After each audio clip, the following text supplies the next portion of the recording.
पंक्तियों से बोरो किया है। उन पंक्तियों में कहा जाता है, जात जात में जात है, जस केलन के पास, रैदास न मानुष बन सके, जब तक जात न जात। आप मनुष्य तब तक नहीं बन सकते जब तक जाति नहीं जाती। यही बात कल हमारे एक गेस्ट जिग्नेश मेवानी जी ने भी कही अपने इंटरव्यू के दौरान। पहली बात है कि जाति जाने से पहले जाति करती क्या है उसको समझना बहुत जरूरी है, इसलिए ये सारे मुद्दे उठाना बहुत जरूरी है। इस बार हम बात करेंगे मेरे होम स्टेट राजस्थान की, जहां पर एक आदिवासियों का बहुत बड़ा मोर्चा चल रहा है। वो किस मुद्दे पे चल रहा है उस पर बात करेंगे, और एक पुजारी की हत्या करी गई है।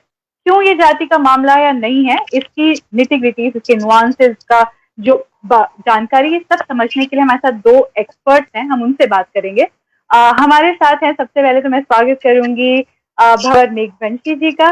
स्वागत है सर हमारे साथ जुड़ने के लिए। आपकी किताब की मैं जय भीम जोहार।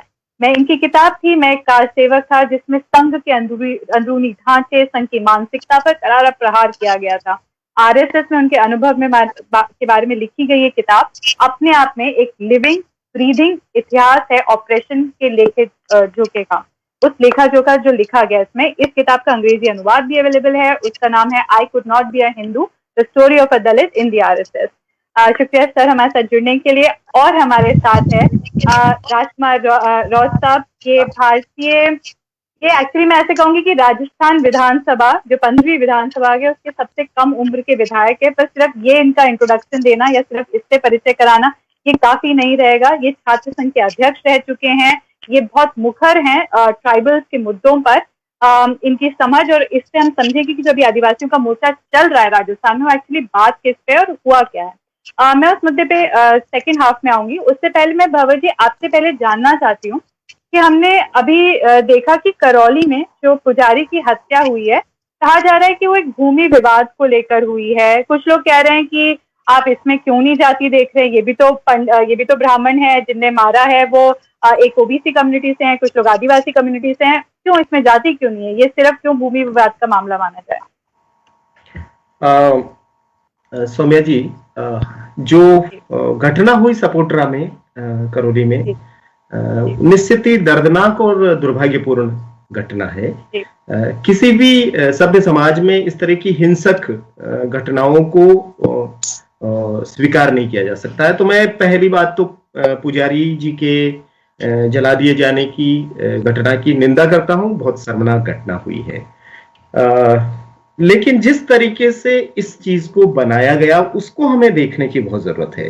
आप अगर राजस्थान की जातियों को देखेंगे तो पुजारी जो है वो वैष्णव समुदाय से आते हैं, और वैष्णव समुदाय जो है वो राजस्थान में ओबीसी की एक जाति है, पिछड़ी जाति है। लेकिन उनको जिस तरीके से ब्राह्मण, उन पर ब्राह्मणत्व आरोप लगा करके ब्राह्मण लाइव्स मैटर बनाया इस पूरी चीज को, वो अपने आप में देखने की बात है कि अचानक कपिल मिश्रा उसमें कूद पड़ते हैं, कोई और कुछ कूद पड़ता है, ब्राह्मण महासभाएं आ जाती है, सारे विप्र समुदाय आ जाते हैं।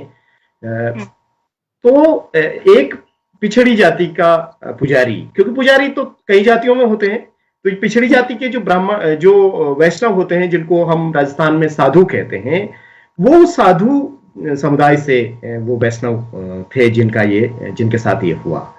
दूसरा, अब उसमें जिन लोगों ने किया उसमें भी लगभग वही काश्तकार जातियां, ओबीसी और एसटी के लोग हैं। और ये शुद्ध रूप से भूमि का जिस तरीके से उनके बीच में विवाद चल रहा था, उस विवाद ने ये रूप धारण किया कि पुजारी जी को उन्होंने पेट्रोल डाल दिया और जला दिया। ये ऐसा नहीं था कि आदिवासी लोगों ने मिल करके एक ब्राह्मण या वैष्णव पुजारी को जला दिया, उस तरह का जाति क्लेश नहीं था। आपको ताजुब होगा इस बात को सुनकर के कि उस गांव में अधिकतर मीना कम्युनिटी के आदिवासी रहते हैं, और जब इन वैष्णव पुजारी ने उनको कहा कि इस तरह का विवाद चल रहा है, ये लोग मुझे परेशान कर रहे हैं, तो उस गांव के मीना समाज के लोगों ने, अधिसंख्य लोगों ने पुजारी के पक्ष में अपना फैसला दिया और ये कहा कि पुजारी को परेशान नहीं किया जाए, वो जिस मंदिर की जमीन पे है वो उनका हक है। तो और उसके बाद में भी अगर आप देखेंगे, आप ये जो मीडिया चला रहा है, ये टीआरपी चुराने वाले जो लोग जिस तरह का माहौल बनाए हुए देश में, उनको छोड़िए, लेकिन वहां ग्राउंड पे जो लोग लड़ रहे हैं पुजारी की हत्या के खिलाफ न्याय की लड़ाई, उसमें बड़ी संख्या में आदिवासी समाज के लोग हैं। तो आप इसको अगर ब्राह्मण और दलित या आदिवासी विवाद बनाना चाहते हैं तो ये केवल ये काउंटर है। हाथरस को आपको काउंटर करना था, हाथरस की गुड़िया को न्याय नहीं मिले, उस सारी चीज को मीडिया का जो चीजें चल रही थी उसमें मीडिया ने यहां आकर के पूरा कि क्यों नहीं प्रियंका वाड्रा इधर आती है, क्यों नहीं राहुल गांधी इधर आते हैं, राजस्थान में भी ये सारा चल रहा है। लेकिन इसके इस पक्ष को कोई नहीं कह रहा कि पहली बात तो वो पुजारी जी जो हैं वो पिछड़े वर्ग के हैं, वो ब्राह्मण नहीं है, वो वैष्णव है। और दूसरा ये कि इस पूरी लड़ाई में पहले दिन से ही मीना समाज के लोगों ने पुजारी के पक्ष में, जब वो जिंदा थे तब भी उनके पक्ष में वो खड़े हुए, और उनके साथ जब ये अन्याय हो गया, उनकी हत्या हो गई, तब भी धरना देकर के बैठने वाले लोगों में भी मीना समाज के प्रतिनिधि थे। मेरा ये मानना है कि आदिवासी समाज जो है वो मूलतः स्वभावतः इंसाफ पसंद समुदाय है। उसमें जरूर ऐसे लोग भी आते हैं, अपराधी किस्म के लोग, और इस अपराध की किसी ने समर्थन नहीं किया। आप सोचिए कि देखिए हाथरस में सवर्ण परिषद आ गई उनके पक्ष में, अपराधियों के पक्ष में, लेकिन राजस्थान का एक भी दलित और आदिवासी समझदार व्यक्ति अपराधियों के पक्ष में नहीं आया, बल्कि अपराधियों के खिलाफ खड़ा हुआ और उन्होंने कहा कि इस पुजारी की जो हत्या है वो निंदनीय हत्या है और हम चाहते हैं कि अपराधियों के खिलाफ कार्रवाई होनी चाहिए, कठोर से कठोर। इसको समझने जी। तो भव्य जी, इसमें आप 4 बातें कह रहे हैं मुख्य। एक कह रहे हैं कि पुजारी की खुद की जाति छुपाई जा रही है। दूसरा आप कह रहे हैं कि जो वायलेंस हुई, जो हिंसा हुई, वो एक स्ट्रक्चरल नहीं थी। ऐसा नहीं था कि लोग तैयार हो क्या है कि हम एक दूसरी जाति को परेशान करेंगे, उसको ऑपरेस करेंगे। तो दूसरी बात। तीसरी बात आप ये कह रहे हैं कि अभी भी जब उसके खिलाफ प्रोटेस्ट हो रहे हैं तो पहले तो स्टेट ने उसको छुपाने की कोशिश नहीं की, ऐसा रातों रात ना लाश को हटा के या फिर लोगों का मुंह नहीं बंद करवाया। और चौथा आप कह रहे हैं कि आदिवासी समुदाय खुद जो उसमें इन्वॉल्व था, जिस कम्युनिटी से लोग इन्वॉल्व थे, वो लोग भी आज पुजारी के लिए साथ खड़े। तो आप इसलिए कह रहे हैं कि जातिगत या और कोई वजह भी है क्या? सरकार का रवैया, राजस्थान की सरकार का रवैया, बिल्कुल ईमानदारी से बताइए, क्या राजस्थान की सरकार का रवैया इसमें ठीक रहा है? उत्तर प्रदेश की सरकार ने जिस तरह से हाथरस का मामला डील किया वो तो हम देख ही रहे। क्या राजस्थान सरकार ने इस मामले में ईमानदारी से न्याय दिलाने की कोशिश की है? मुझे लगता है कि देखिए राजस्थान सरकार ने इसको एक तो कंपेयर नहीं किया जा सकता है कि जो हाथरस में जिस तरीके से किया गया कि आधी रात में बिटिया की लाश को जला दिया उन्होंने और परिवार तक को नहीं देखने दिया, चेहरा भी, और उनको उसमें शामिल नहीं होने दिया, ऐसा बिल्कुल भी नहीं था। आप अगर देखेंगे तो वैष्णव पुजारी जो थे उनकी ये जला दिए जाने के बाद भी उनकी डेड बॉडी को वो लोग जब तक कि मुआवजा और बाकी चीजें तय नहीं हो गई तब तक उन्होंने कहा कि हम नहीं जलाएंगे, उनका दाह संस्कार नहीं करेंगे। तो प्रशासन ने ऐसा कोई दबाव वहां बनाया, ऐसा बात नहीं है। जबकि उल्टा ये किया कि उन्होंने 10 लाख रुपया और उनके परिजन एक बेटे को नौकरी देने का जो भी किया वो फाइनल किया। और छुपाने जैसा तो मुझे नहीं लगता राजस्थान सरकार ने कुछ भी किया। मीडिया को जाने से उन्होंने नहीं रोका, दाह संस्कार की कोई जबरदस्ती नहीं की गई, और जो कुछ भी था वो खुला था।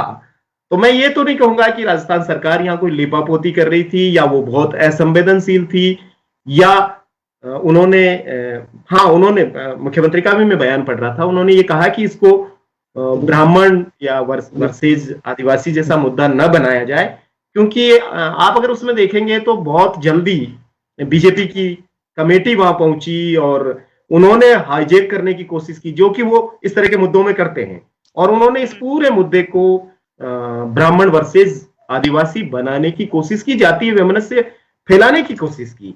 जबकि सरकार और समाज, मैं समाज से यहाँ आदिवासी समाज की बात कह रहा हूं, जिन्होंने बहुत मेच्योर तरीके से पीड़ित के पक्ष में वो लोग खड़े हुए, और न केवल यहां खड़े हुए बल्कि इससे पहले बगड़ी जो कि दौसा में है, वहां एक मूक बधिर दलित नाबालिग बालिका के साथ गैंगरेप हो गया। मैंने देखा कि बगड़ी से लेकर के जयपुर तक जो प्रदर्शन हो रहे थे उस बिटिया के पक्ष में, उन प्रदर्शनों में आदिवासी समाज के युवाओं ने, उनके जनप्रतिनिधियों ने जम करके हिस्सेदारी की।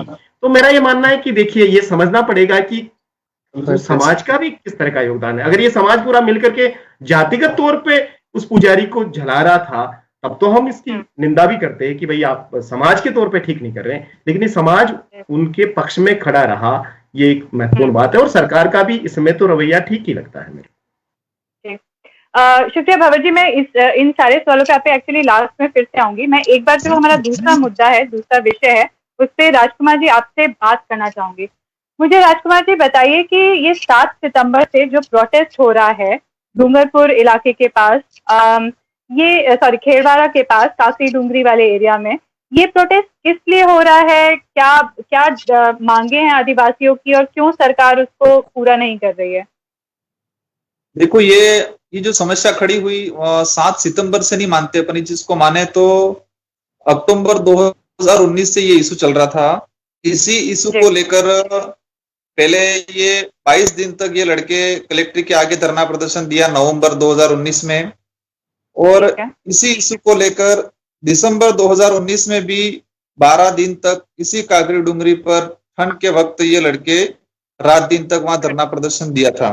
ठीक है, अब ये चीज हुई, इसके बाद वापस ये लड़के 7 तारीख से 24 तारीख तक इसी काकरी डूंगरी पर चले। मतलब अपन को मानना पड़ेगा ये इशू जो चल रहा था वो 1.5 साल से चल रहा था, और इसी इशू को लेकर 1.5-2 महीने तक ये धरना प्रदर्शन आंदोलन चला हुआ है।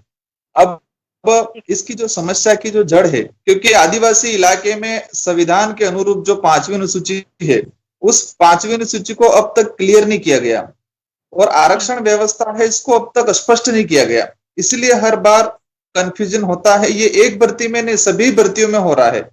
इसकी वजह से आमने सामने कई समाजों में मतलब ये आपसी द्वेष भावना हो रही है, और ऐसे आंदोलन पहले भी कई बार हुए हैं। लेकिन इस आंदोलन में ये जो हुआ, मुझे जो लगा, क्योंकि 18 दिन से इस बार ये इस काकरी डूंगरी पर लड़के बैठे थे, 7 तारीख को जब बैठे 2 दिन बाद ही पुलिस प्रशासन ने कोविड में उनमें मुकदमा दर्ज कर दिया 6 से 7 लड़कों के खिलाफ। फिर थोड़ा आक्रोश पैदा हुआ, पुलिस प्रशासन ने ये 15 तारीख के लमसम उनको काकरी डूंगरी से उतारने की कोशिश की। तो लड़कों ने कहा अगर आप उतारोगे जबरदस्ती तो हम या तो पहाड़ी से कूद जाएंगे या फांसी खा लेंगे, आप जबरदस्ती नहीं उतरेंगे। तो पुलिस प्रशासन ने उनको आत्महत्या करने की कोशिश में फिर मुकदमा दर्ज कर दिया, 3 से 4 धाराओं में फिर मुकदमा दर्ज कर दिया। अब ये मामला इतना आगे बढ़ता गया। जब 24 तारीख को जो ये घटना हुई, इसके पीछे मैं जो मान रहा हूं कि सरकार तक इस बात को व्यवस्थित पहुंचा नहीं। हम 2 विधायक हैं भारतीय ट्राइबल पार्टी से, हमने कोशिश की सीएम साहब से मिलने के लिए, लेकिन सीएम साहब से मिलने का समय नहीं मिल पाया।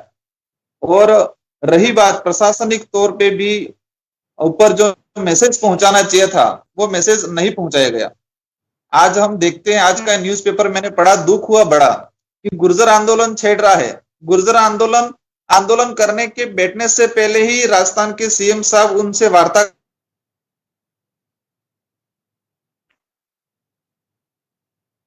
हेलो, हाँ, तो अभी जो मामला जो चल रहा है,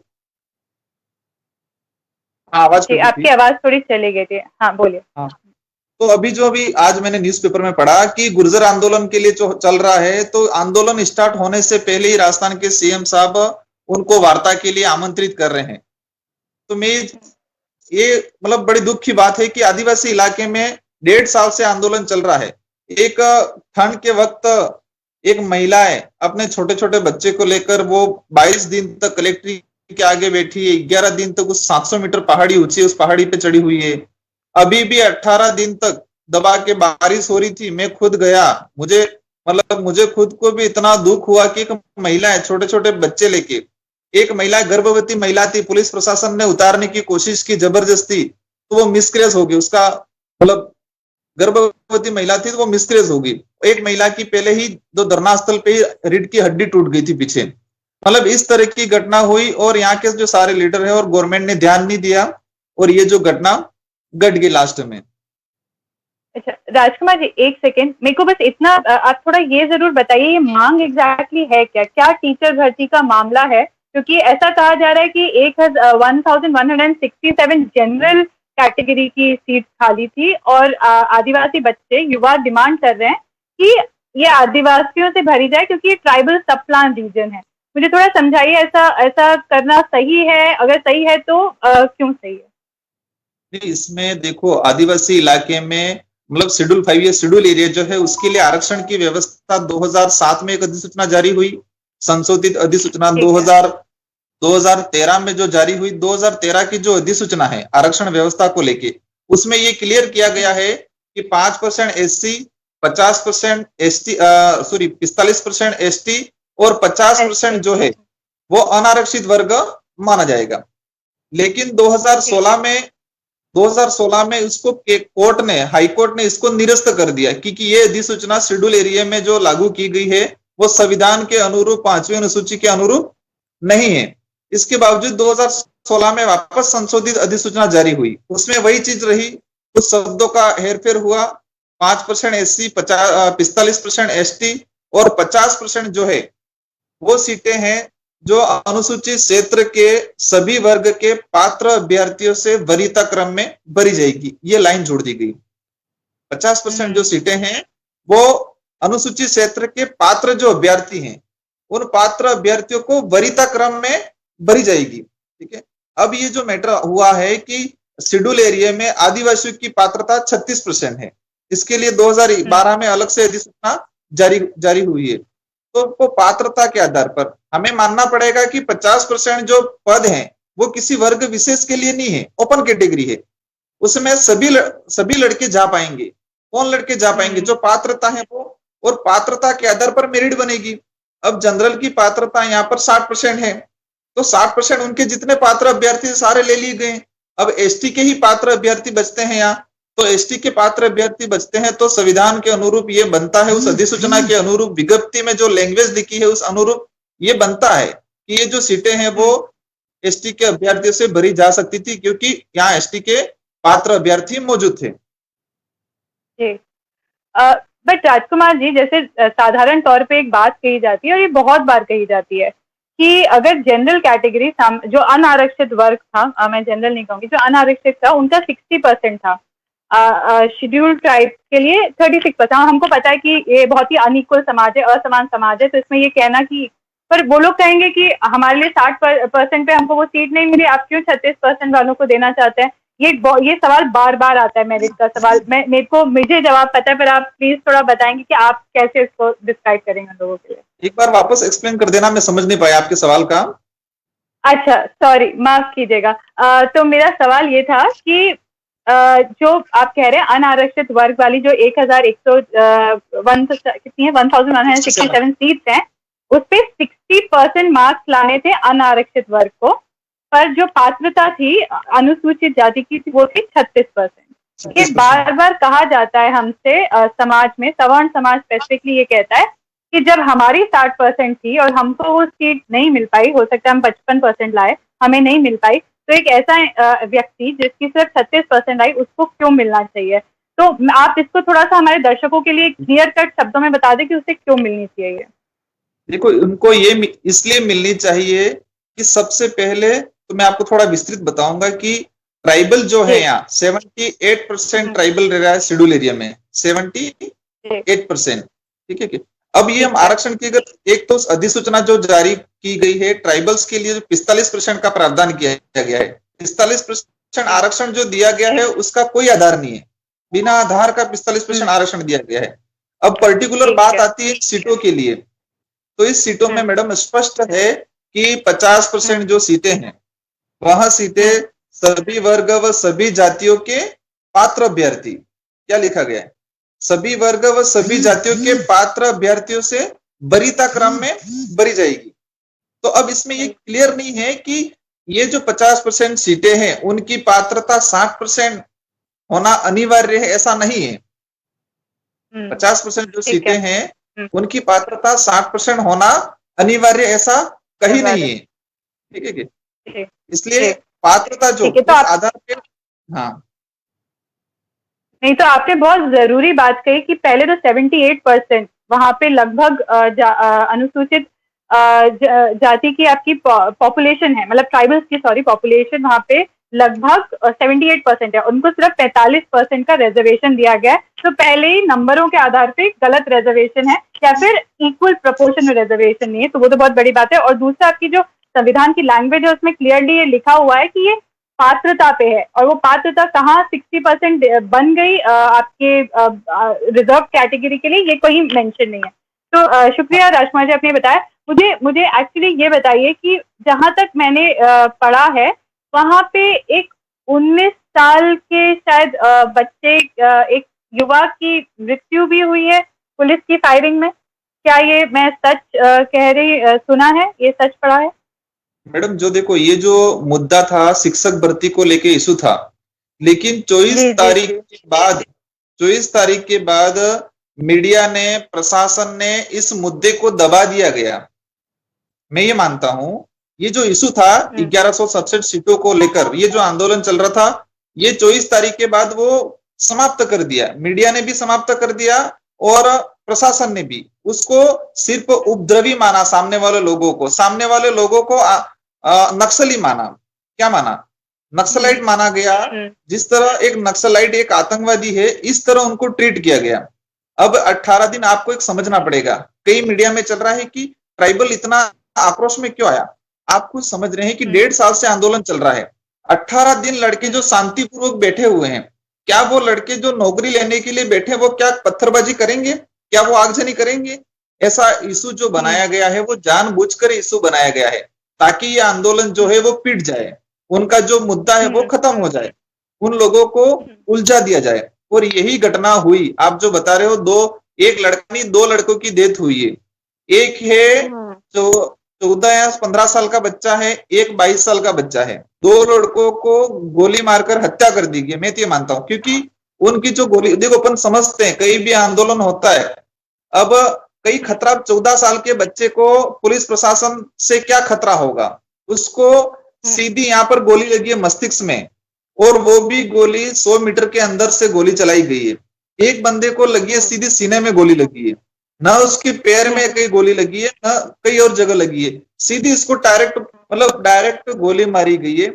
और जो शुरुआत जो हुई 24 तारीख को, जो मुझे जानकारी मिली, मैं जयपुर था, तो लड़के जो रोड पे आ गए NH 8 पे, इसके बाद पुलिस प्रशासन ने आने के बाद वो बैठे थे और लाठीचार्ज कर दिया। मैं एक चीज को, मैंने आज तक इतिहास पढ़ा और आज तक अपन देखते आ रहे हैं कि कोई भी आंदोलन हो, क्या उस आंदोलन को खदेड़ के, गोलीबारी करके या उसको लाठीचार्ज करके खत्म कर सकते हैं क्या? उसका समाधान है क्या? किसी भी आंदोलन का न तो गोलीबारी करने से समाधान है, न लाठीचार्ज करने से समाधान है। हर आंदोलन का समाधान वार्तालाप से ही होता है। लेकिन पुलिस प्रशासन ने उसकी पहल न तो किसी को करने दी और न ही की। उन्होंने रोड पे आने के बाद सीधा लाठीचार्ज किया। लाठीचार्ज करने के बाद पुलिस और जो बच्चे थे उनके बीच में जो कॉम्बिनेशन था, जो वार्तालाप होनी चाहिए थी, वो नहीं हुई। दोनों अलग अलग धड़ों में बिखर गए। और इसके बाद जो 25 से 26 तारीख की जो घटनाएं हुई, इसमें आसपास के 24 तारीख को ही पुलिस प्रशासन ने आसपास के जो गांव थे उन घरों में जाके, मैं तो ये मानता हूं कि अंग्रेजी हुकूमत में जो हो रहा था उससे भी गई बीती हरकतें हुई है। जिन लोगों का कोई लेना देना नहीं इस आंदोलन से, ऐसे लोगों को लाके हाथ पैर तोड़ दिए गए हैं। मैं हॉस्पिटल में जाके मिल आया, 2 लोगों को गिरफ्तार कर दिया। एक आदमी से पूछा, वो कह रहा था मैं मेडिकल स्टाफ से। हेलो, हाँ, राजकुमार जी, आपका शायद वॉल्यूम गया, मैं आपके पास फिर आती हूँ। भंवर जी, मेरा सवाल आपसे है। राजकुमार जी ने एक बात कही अपने जवाबों में। उनने कहा कि गुर्जरों ने जब आंदोलन किया तो अशोक जी बिल्कुल मतलब तीव्र गति से उनके पास पहुंच गए, उनसे संवाद करना चाहते हैं।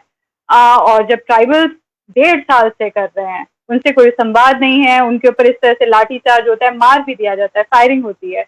ये कौन सा जातिवाद है? क्योंकि इसमें भी हम ये देख रहे हैं कि ओबीसी कम्युनिटी के लिए तो एक दिखाया जा रहा है पक्ष, सही बात है, दिखाना चाहिए, कोई वो दिक्कत नहीं है, पर एक नेता जो सबको रिप्रेजेंट करता है वो क्यों ट्राइबल्स के साथ संवाद नहीं कर रहा और क्यों उनकी मांगे नहीं सुनी जा रही? इसलिए क्योंकि वो सिर्फ 70 लाख हैं इस प्रदेश में, उनकी परसेंटेज कम है, वो एक इतना बड़ा वोट बैंक नहीं है, क्या वजह है? देखिए सोनिया जी, ये बहुत साफ है और राजकुमार जी ने जो बात कही वो बहुत महत्वपूर्ण बात है कि एक समाज आंदोलन का केवल धमकी दे रहा है, अभी उतरा नहीं आंदोलन में, और आपकी सरकार एक्टिव हो जाती है, आप उनके पलक पावड़े बिछा करके उनको वार्ता के लिए आमंत्रित करते हैं। और दूसरा समुदाय, मैं कर रहा हूं थोड़ी देर बात को, अभी उस पहाड़ी पर बैठे हुए हैं लोग इतने दिनों से, और उसके बाद अंत में उनका सब्र जवाब दे जाता है तो वो सड़क पे आ जाते हैं। आप सड़क पे आने ही क्यों देते हैं? और मैं तो देखिए राजस्थान की सरकार से मैं निश्चित रूप से कहूंगा कि डूंगरपुर वाले इश्यू में बिल्कुल संवेदनहीनता की पराकाष्ठा है। ये बीटीपी के लोगों ने सरकार को बचाने में भारी योगदान दिया है। राजकुमार जी सामने बैठे हैं, इनको ये इनका सारा योगदान हमने देखा। ये सरकार बची हुई है उन लोगों से, और ये समाज, ये दलितों आदिवासियों ने पूरा वोट दे करके ये सरकार बनाई है। और इस सरकार में कौन लोग बैठे हुए हैं, ऊपर से लगा करके नीचे तक। एक दलित विधायक प्रेस कॉन्फ्रेंस करके कठुमर का बाबूलाल बैरवा कह रहा है कि उसकी बात को चिकित्सा मंत्री नहीं सुन रहे हैं, और यहां तक बातें चल रही है कि चिकित्सा मंत्री के दफ्तर में इतना ब्राह्मणवाद चल रहा है, वहां पूरे आरएसएस के लोग बैठे हुए हैं।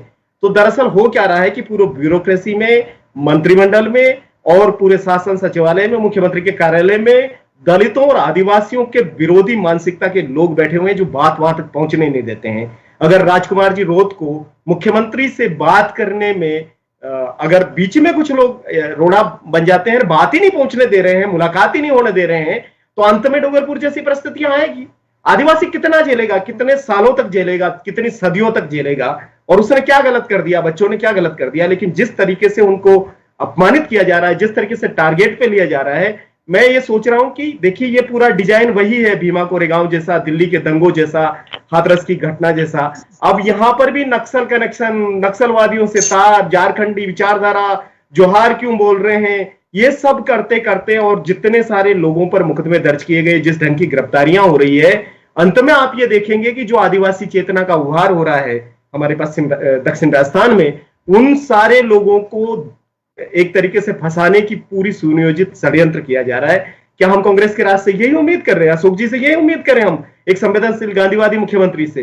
हमें बड़ा दुख हो रहा है इस सारी चीज को कहते हुए, जो हमारे आदिवासी भाइयों के साथ हो रहा है, जो पढ़े लिखे युवाओं के साथ हो रहा है, जिस तरीके से उनको फंसाया जा रहा है और उनके भविष्य को बर्बाद किया जा रहा है, ये कोई बहुत अच्छी बात नहीं है। और मैं सोचता हूं कि राजस्थान सरकार को गुज्जरों की बात सुननी चाहिए, वो भी हमारे भाई हैं, पिछड़े वर्ग के हैं, उनको आरक्षण दें, उनके लिए भी हम खड़े हैं साथ में। लेकिन आदिवासियों की बात क्यों नहीं सुन रहे हैं? उनकी बात अगर आप नहीं सुनेंगे तो कितने दिनों तक आदिवासी समाज के जो लोग हैं वो चुप साधे रहेंगे?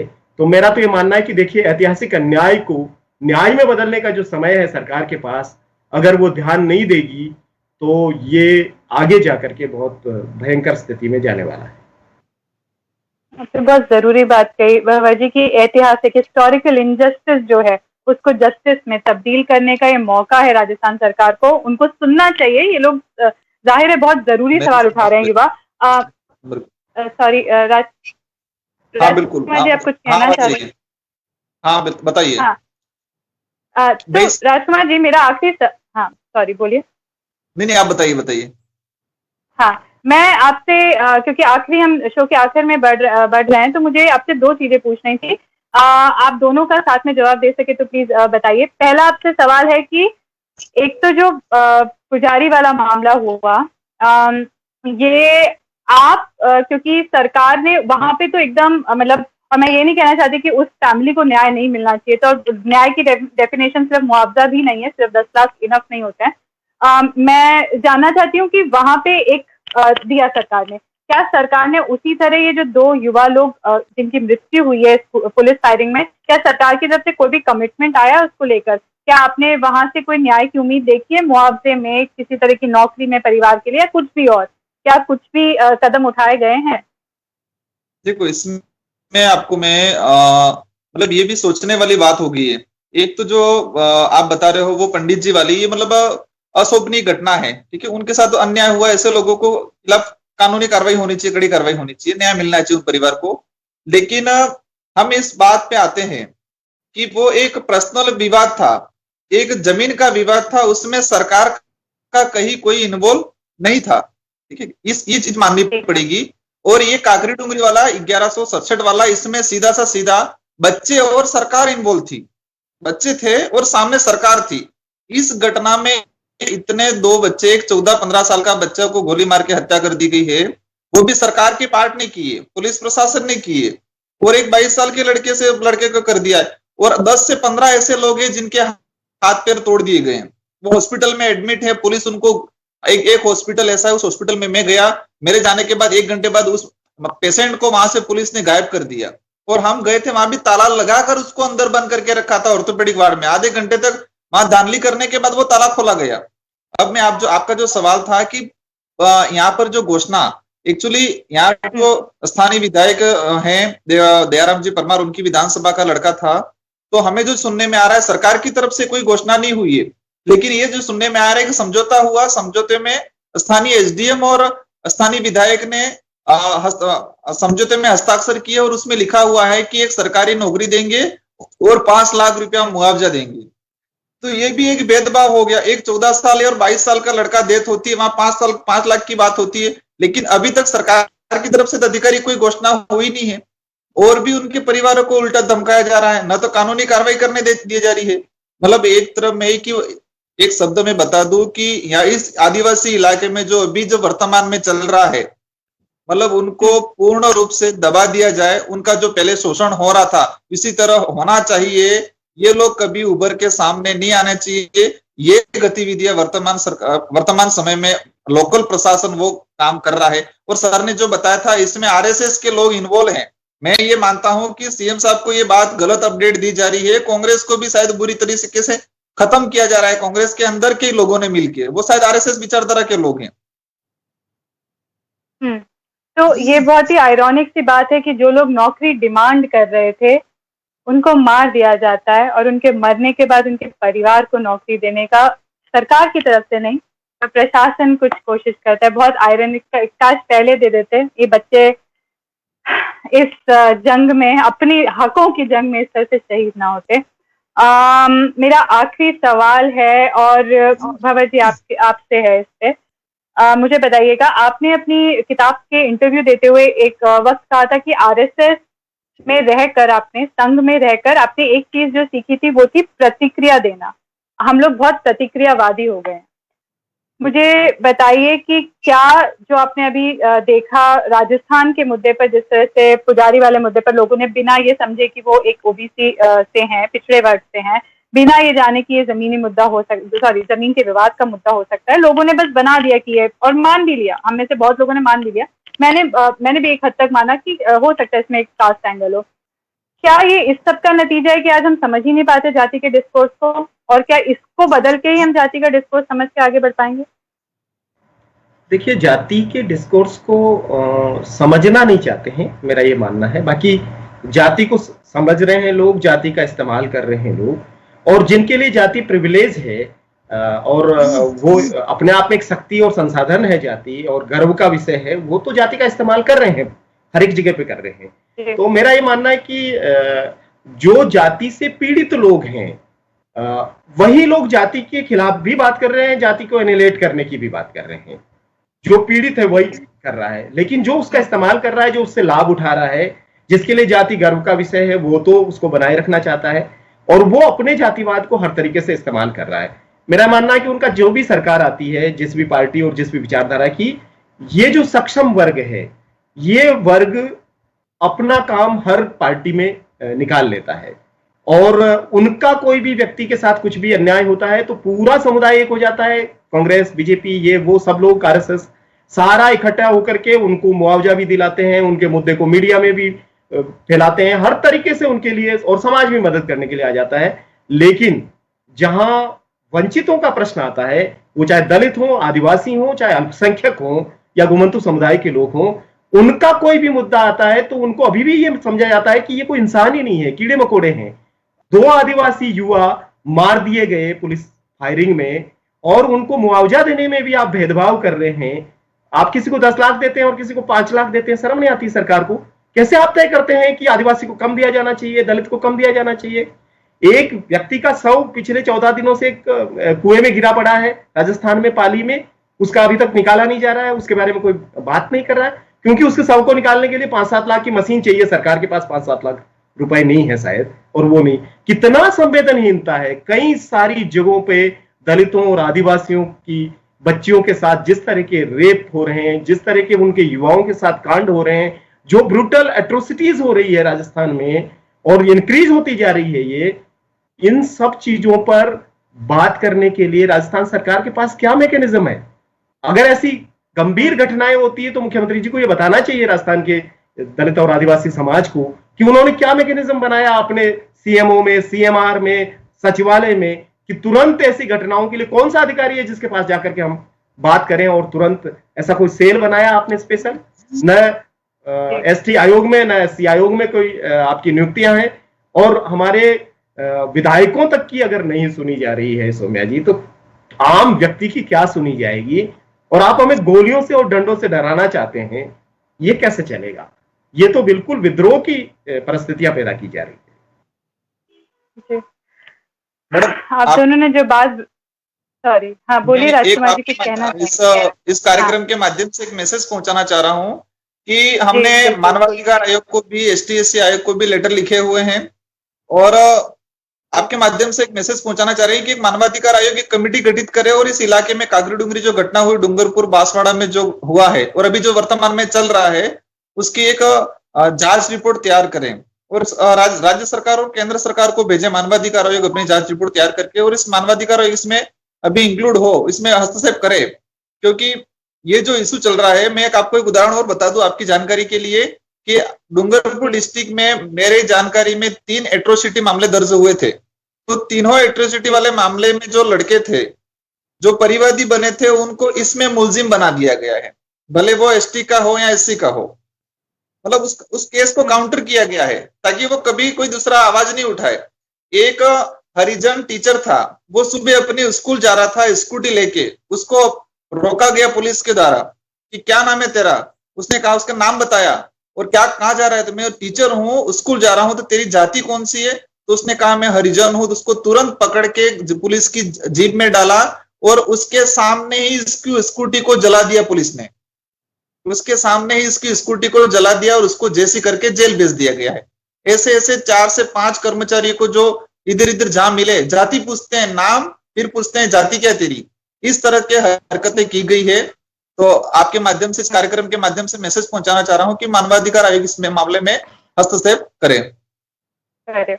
जी, आप दोनों ने शुक्रिया हम लोग के साथ जुड़े। मैं ज्यादा कुछ कहना नहीं चाहूंगी इसके बाद। मैं सिर्फ एक बात कहूंगी जो दोनों ने कही, वो राजकुमार जी हो या भगत जी हो, हम लोग शायद कभी कभार इस बात में उलझ जाते हैं कि मोदी जी ने ऐसा किया या अमित शाह जी ने ऐसा किया या एक्स पर्सन ने ऐसा किया। बात इंसान की है ही नहीं, बात ऐसा नहीं है कि कौन कर रहा है, बात यह है कि क्या किया जा रहा है।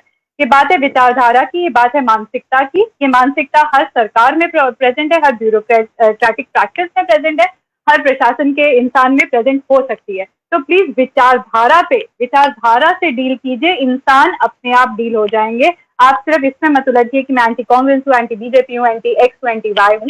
बात यह है कि विचारधारा ही हमारी दुश्मन है, तभी इस विचारधारा से लड़ेंगे, तब हम जाति से शायद मुक्त हो पाएंगे। शुक्रिया हमसे जुड़ने के लिए भवर जी, शुक्रिया राजकुमार जी हमसे जुड़ने के लिए। हम लोग आपसे बात, जय जोहार, जय भीम, जय। चलिए मिलेंगे जात ना जात में एक इम्पोर्टेंट मुद्दे के साथ। आप लोग तब तक हमारे दूसरे शो देखिए। कल हमारा बहुत जरूरी शो और बहुत फनी शो आ रहा है संजय राजौरा जी के साथ, वो देखिएगा कल रात 8 बजे। थैंक यू, नमस्ते।